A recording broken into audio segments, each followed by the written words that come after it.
Shalom sahabat yang baik hati, salam sehat selalu bagi kita sahabat yang dikasihi oleh Yesus Kristus. Marilah kita bersatu di dalam doa. Allah Bapa, di dalam Yesus Kristus kami bersyukur untuk hari yang Engkau anugerahkan bagi kami.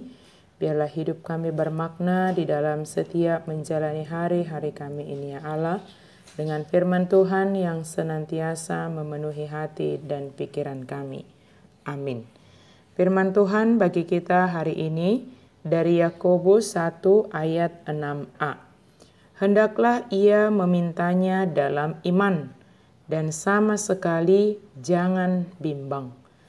Alai di bagasan hapursiau maibada mangido unang marganggu niroha. Meminta dalam iman.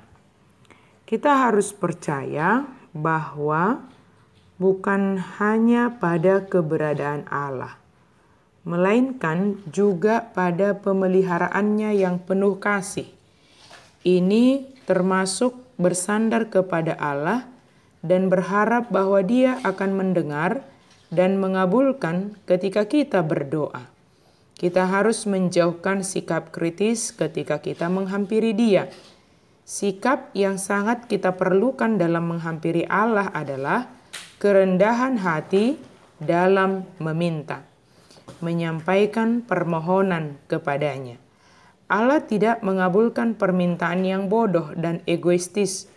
Kita harus yakin bahwa Allah akan menyelaraskan keinginan kita dengan tujuannya. Bukan juga hendak mengatakan bahwa apa saja yang kita inginkan hanya dengan meminta kepada Yesus dan percaya, maka kita memperolehnya.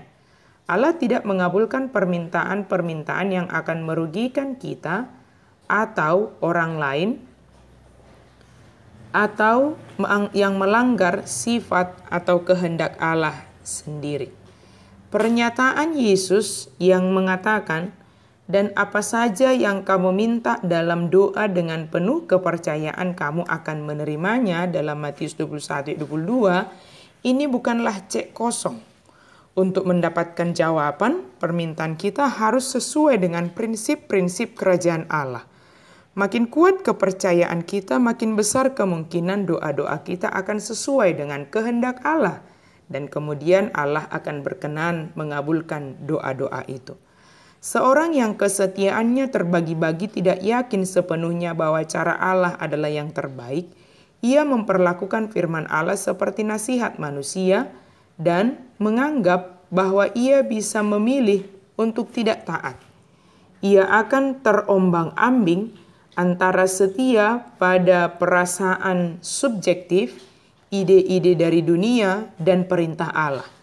Jika kita menganggap bahwa kita adalah orang yang masih lemah dalam beriman atau sedang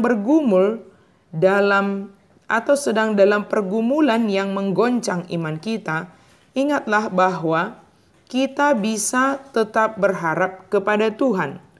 Sebab dengan semuanya itu, Tuhan akan semakin menguatkan iman kita. Maka setialah dan menyerahkan diri sepenuhnya kepada Allah. Jika kita pernah melihat ombak besar yang selalu bergulung-gulung di laut, maka kita mengetahui betapa ombak itu tidak pernah tenang, bergantung kepada kekuatan angin, daya tarik bumi, dan waktu pasang surut.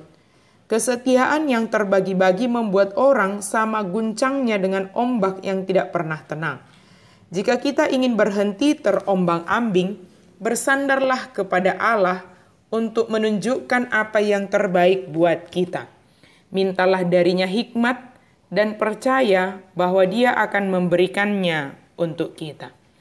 Dengan meminta dalam iman yang teguh dan sedikit pun tidak ada kebimbangan di dalamnya, maka kita juga akan mantap dalam setiap keputusan kita. Iman percaya kita akan menolong kita dalam menyampaikan permintaan kepada Allah yang tentunya yang sesuai dengan kehendak Allah. Jauhkan kebimbangan, tetapi bersandar sepenuhnya kepada Allah yang memelihara hidup kita. Amin. Mari kita berdoa. Terima kasih Tuhan untuk firman-Mu.